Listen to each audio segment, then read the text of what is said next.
아주 부끄러운 얘기가 계속 이어질 것 같습니다. 대통령과 주사라니요. 이런 이야기가 끝도 없이 이어집니다. 청와대가 주사제를 샀는데 300개입니다. 청와대는 복지용일 수도 있다고 얘기하지만 우리 국민들은 과연 그렇게 믿어야 될지 모르겠습니다. 신동진 기자, 김상만 씨라는 의사에 대한 얘기가 조금 더 나오고 있죠.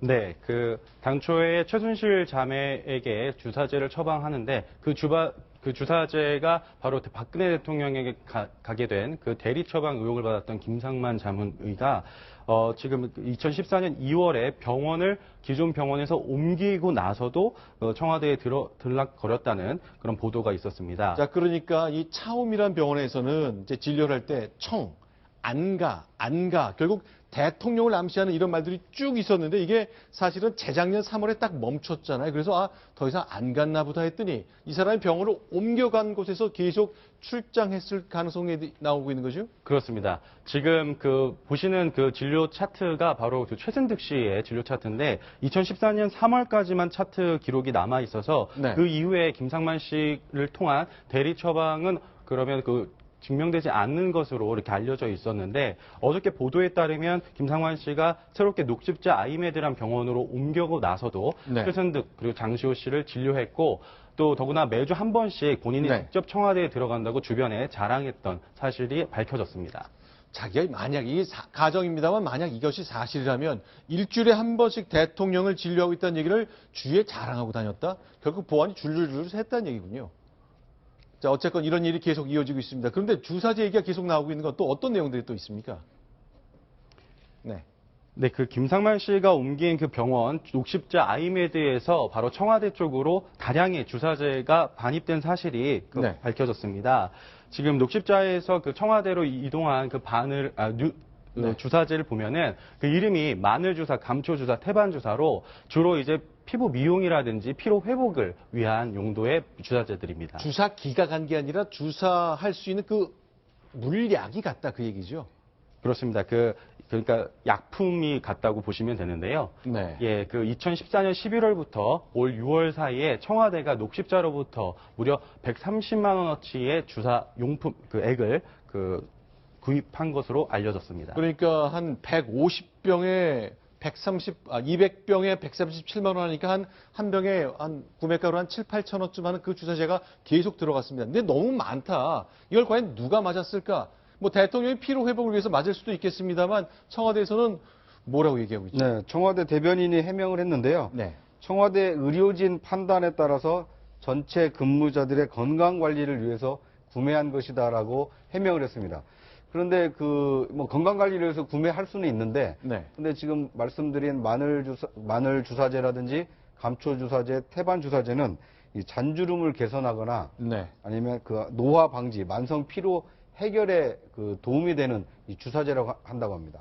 자, 그러니까 차움이 그동안 대통령이 왕진을 가서 뭔가 주사를 놨을 것 같은 그런 의혹이 있었습니다만 이제는 녹십자 쪽으로 확산되고 있는 거죠. 그렇습니다. 그렇기 때문에 그동안 문제가 되었던 차움 의원뿐만 아니라 녹십자 관련된 그런 녹십자 아이메드 관련된 여러 가지 처방 내역이라든지 아니면 진료 내용 기록까지도 꼼꼼히 따져 보아야 이번 네. 의혹을 해소할 수 있을 것 같은데요.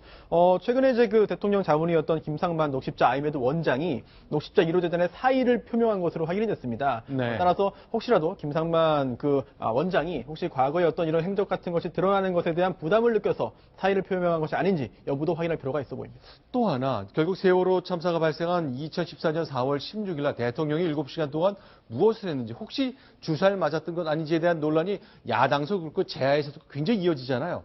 계속 뭔가가 나오는 듯 하지만 아니고 이렇게 부인되는 상황이 계속 이어지고 있는 거죠. 네, 아까 말씀드린 것처럼 김상만 씨 같은 경우에는 진료 차트에 공식적으로 2014년 3월까지만 기록이 되어 있기 때문에 세월호 사건이 터졌던 2014년 4월 그리고 그 이후에 5월에 과연 대통령의 주사 처방 그런 의혹 같은 것들을 연결할 수 있는 고리가 미약했었는데요. 네. 근데 어저께 이 차움에서 김상만 씨 이외에 또 다른 의사가 네. 대통령의 대리 처방을 한 것이 아니냐는 의혹이 보도가 됐습니다.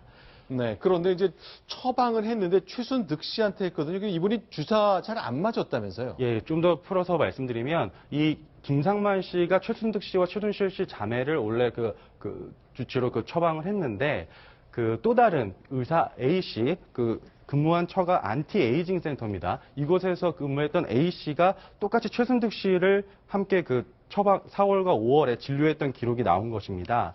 그러니까 말하자면 최순득 씨를 그 처방했던 의사, 또 다른 의사 A씨를 통해서 청와대에 똑같이 대리 처방을 갈 수 있는 그런 구도가 지금 보도로 다시 한번 확인된 것입니다. 글쎄요. 그러니까 김상만 씨는 이제 그날 매주 수요일 날 골프를 치는 사람이니까 자기는 청와대 안 간 게 분명하다고 알리바이가 거의 확인이 된 거고, 또 다른 의사 한 사람이 그랬다고 JTBC가 보도를 했는데 이분은 또 아니 진료했다고 얘기하는 증거가 계속 나오고 있다면서요. 예, 그렇습니다. 일단 네. 그 A씨가 당시에 그 진료를 정상적으로 병원에서 하지 않았다면 네. 청와대 등으로 이제 그 출장을 갔을 가능성이 남기 때문에 중요한 부분인데요. 애초에 또 이제 한 그 보도 채널에서 이제 기자가 물어보자 여기서는 뭐 기억이 안 난다라는 말을 했습니다. 하지만 채널A가 통화를 한 결과 또 그 이야기와 다른 진술을 했는데요. 즉 그 당일에 그날 세월호 참사가 발생한 당일 오전 오후 환자 10명을 진료한 것을 봤다. 그리고 진료 기록이 있을 것이다. 라는 이야기를 병원 관계자가 했습니다. 그러면서 이제 그 추정컨대 아마도 이제 그 당시에 그 해당 매체의 기자가 질문할 때 그 취지를 잘 이해하지 못해서 약간 오해 소지가 있는 답변을 한 것이 아닌가. 이렇게 짐작이 됩니다. 네. 그 박근혜 대통령의 대변인이 아니라 변호인인 유영아 변호사가 네. 이 이제 변호를 맡으면서 그런 얘기를 하지 않았습니까? 대통령이기 이전에 여성으로서의 사생활이 있다.